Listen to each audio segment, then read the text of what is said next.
Excellent. Hello. Good morning, Jamie. Good morning. Hello, everyone who's joining us on Facebook Live this morning in the Greater Victoria Chamber of Commerce's series of virtual fireside chats. I'm joined a second time by Jamie Sawchuk, who's the BC Government and Public Service Leader with Deloitte. And about a month ago, we spoke, Jamie, and you were talking about Deloitte's work in advising governments, including the BC government, on how the world was unfolding with regard to COVID-19, early indicators from some other countries that were ahead of us with regard to some efforts at recovery, flattening the curve at that point and recovery. We're a month down the road, and we thought it was a good time to check in with you again, because the BC government just announced its restart program. So just to start out today, could you give us a reminder about what we heard from the Premier on Wednesday, the most important pieces of information in that BC restart plan from your perspective? Sure. And I think the fundamental part is the economy. The research is saying that the economies that respond well to COVID, respond well to pandemics, recover well. So the overarching theme is we're going to take the steps first and foremost to focus on the health of our citizens and start to slowly open the economy. And really taking an eye at the health, because if we can do that in a staged way, we can manage things, and then we get a sustained recovery, which is really important. If some jurisdictions come out too fast and all of a sudden their cases start to go up exponentially again, then they're going to have to re-shut down their economy, which would be a very, very bad thing to do. So it's going to be a staged process. In BC, the Premier talked about a 4-stage process. Currently, we're in stage 1, and then there was a lot of discussion about going to stage 2 in mid-May. I think that the decision was mid-May was after the May long weekend. Yes. So not before the May long weekend, after the May long weekend. And it's going to be staged. I think there's a lot of desire amongst British Columbians and people on the island to get to normal. And I think we're going to have to accept that that's going to happen in stages. At a family level, we're going to start to expand our bubbles.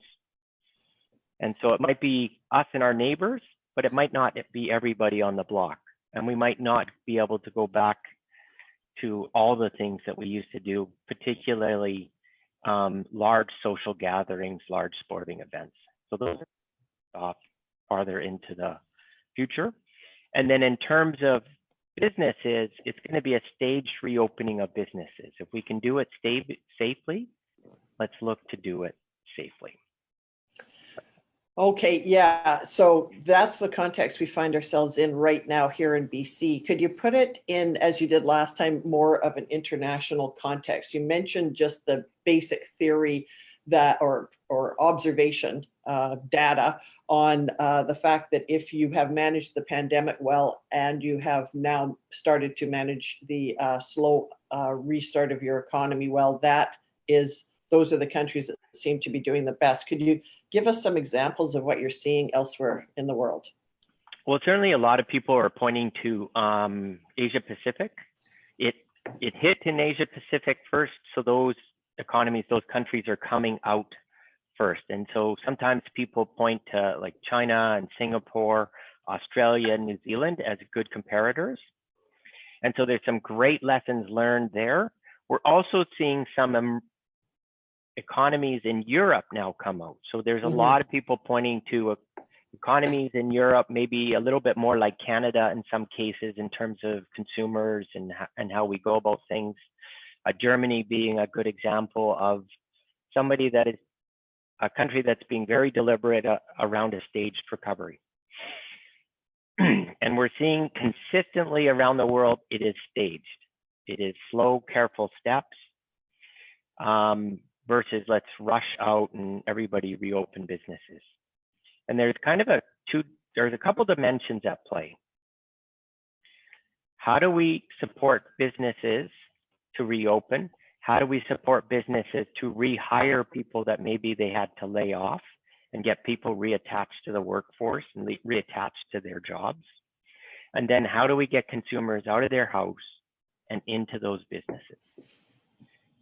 And a lot of small business owners are saying, whoa, that's, I run a restaurant, I run a hair salon, I'm really good at that. I'm not thinking about all this stuff. So what we're seeing right now is countries that are doing it well are getting very good specific guidance. Here's what you need to, if you run a hair salon, here's the things you need to do to protect your staff and to protect your customers. And getting down into, here's the personal protective equipment you need to use type example. So people could say, okay, I get it. And then the next question is, where do I get that stuff? Because maybe in some businesses, those are things they don't normally use. I think in BC, they've done a good job. The BC government put together a supply chain unit, really focused on both healthcare and non-healthcare to make sure that in British Columbia, we have the supplies we need to reopen our economy. Okay. When we were speaking in advance of this session, though, you did say that when you're talking about slow, it's what I consider quite remarkably slow in some of those countries. Could you talk a little bit about the percentage of business recovery in those countries that are leading, as in, I think you were using foot traffic to those businesses as a measure of how close they are to 100%. So when you say slow, give us some tangible examples of what you mean. Okay. So what we're doing in Deloitte is surveying across a number of 14 countries globally, including Canada, to understand what's going on and what's the week-to-week trend. Because data from 6 months ago has no meaning in today's reality. And what we found in some of the Asia Pacific countries that were coming out is when their guidelines loosened, people came out of their house.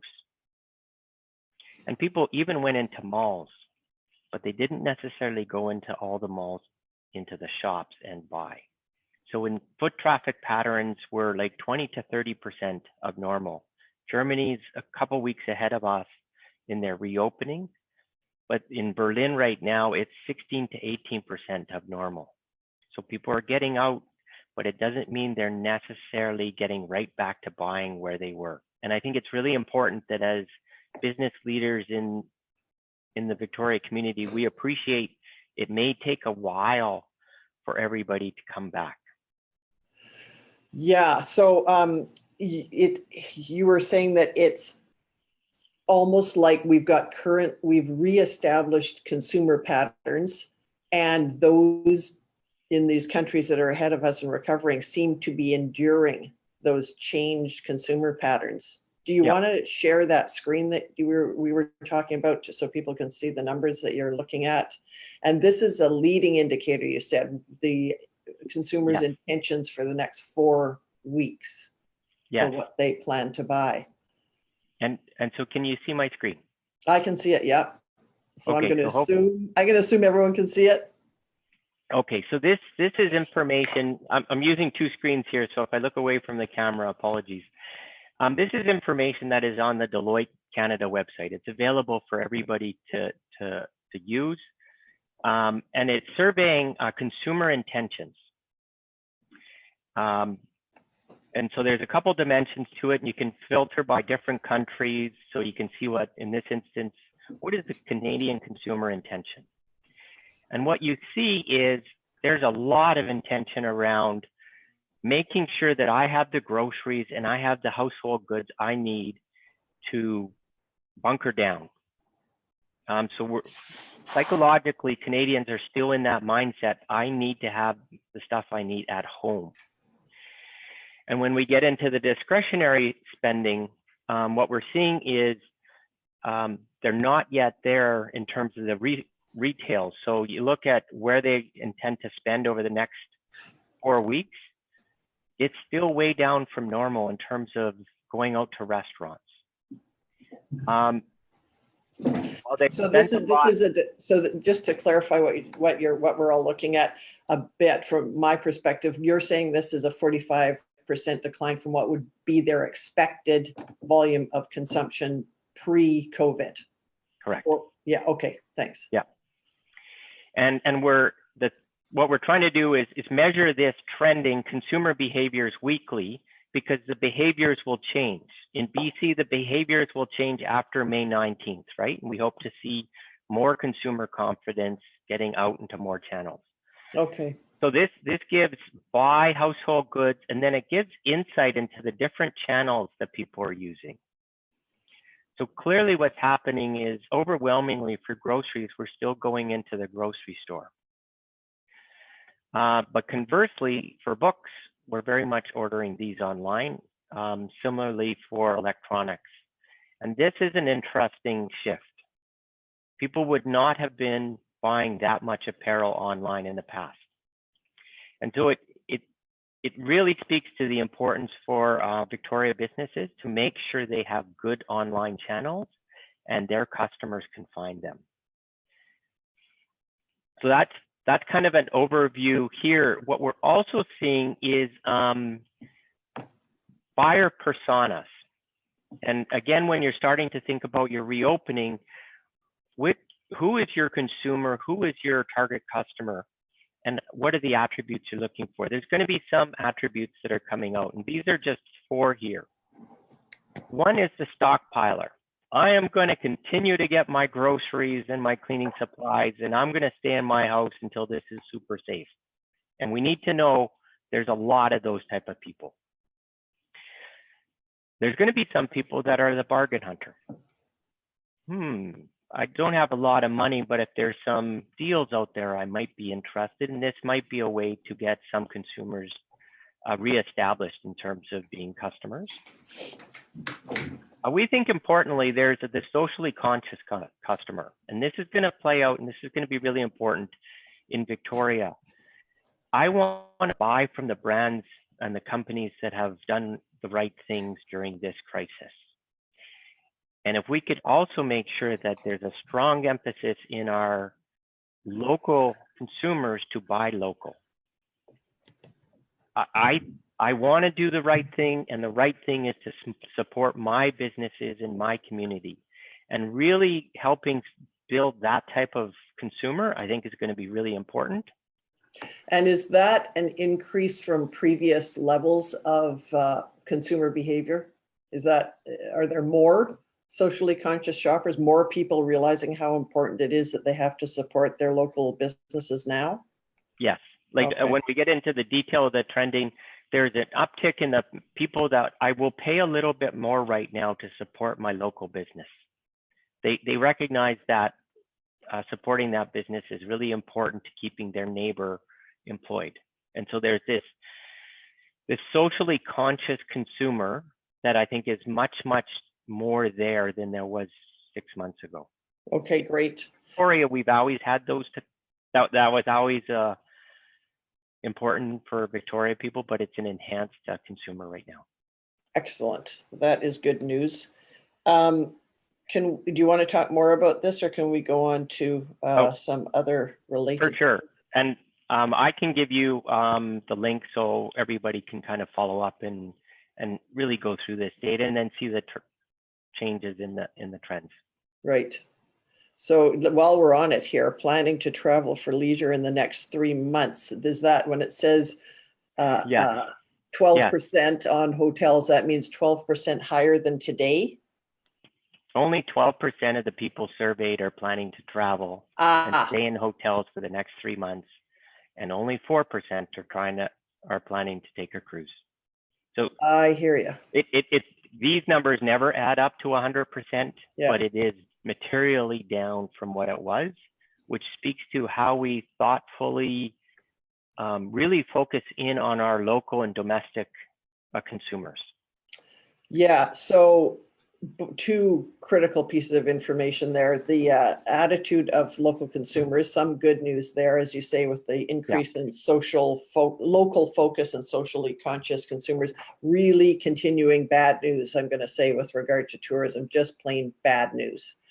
So, so that, with that combination, the bad news on tourism, that means it's even more important to do what we can to get our businesses open and get our people comfortable to get back out into those businesses.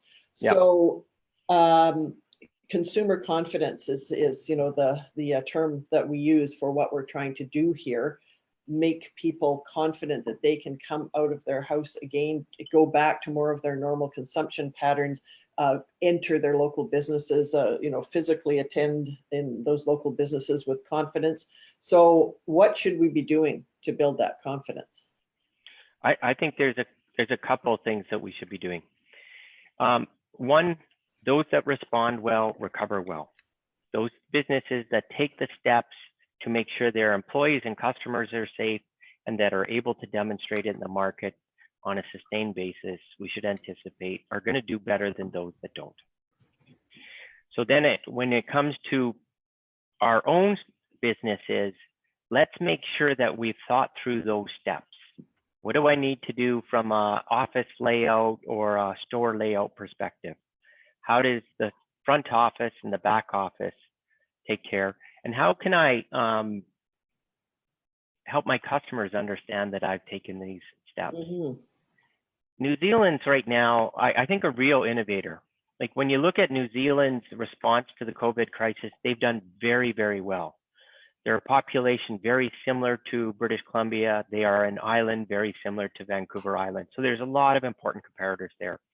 They're trying to take steps to say, here's the technologies and the steps we've taken as a business. And then working with the government, leveraging the government to create confidence that this business or these businesses have taken these steps. They're even getting into the digital app technology.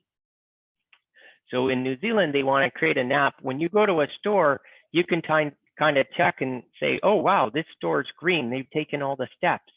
This is going to give me confidence to enter the store. And they're trying to make that dynamic. There's always like a work and health place perspective to it, but there's more a real-time consumer confidence orientation to the approach in New Zealand right now. So that app, is that green based on, say, their equivalent to a health authority designation, or is it other consumers who are rating that business? Is it an association of retail or restaurant businesses that has decided that this business has met their standards? How are they populating that data on that app? They're working through that, and they're starting quite simple. Like you described hey, if you had all these things, that would be great scenario. And I think they're wanting to start with this store or this hair salon or this restaurant has taken these basic steps to reopen. And just something very simple. So if BC says, I need to take these 3 steps to reopen my hair salon, and I've done it, how do I tell my customers that I've done it in a way that they would believe me? Yeah. And so just trying to keep it to the simple, common sense customer. And if in the future it gets all those other things integrated, then that'll be wonderful. But right now, we just want to focus on common sense answers to common sense questions. We need to get people out of their houses. We need to make it easy for them to enter our businesses, and we need to make them comfortable that they can shop there and be safe. And so is the concept that you're talking about a government-sponsored and delivered app, or is it something that is available through a third-party company, or how is it being rolled out? In New Zealand, they're looking to roll it out. My understanding is from the government, but it could be through an association. Like it's very much how do we take the initiative to restore consumer and customer confidence? So I don't want to suggest there's only one right answer.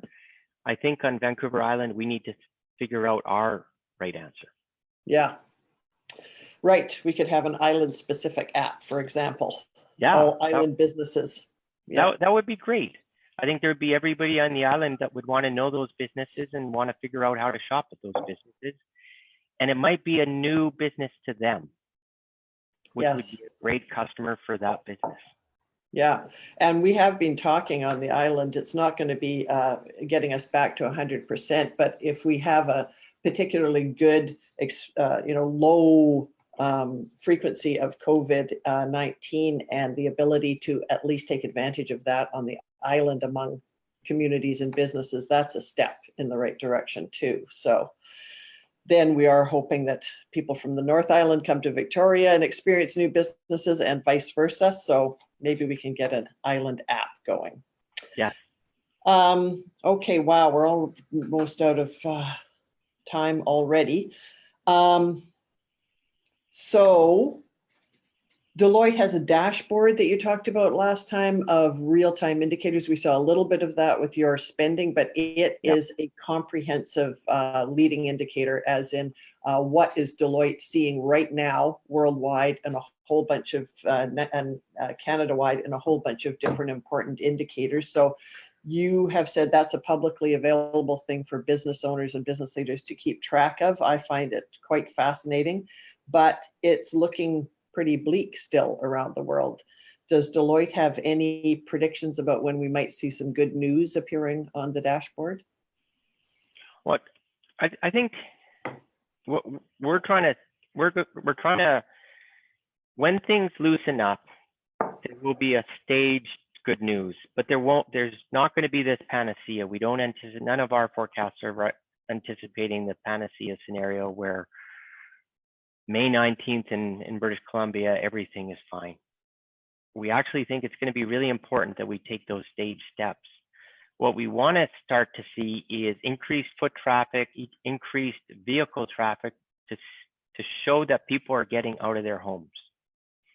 And there's going to be two things that are going to be important there. One, we want to make sure workers are getting reattached to their employers. And then making sure that customers are getting reattached to the businesses that they buy from and the businesses that they support. So there's two patterns of traffic behavior, and we're making those available on the site for free for everybody to kind of look at. So you can help, without spending money, help make informed business decisions.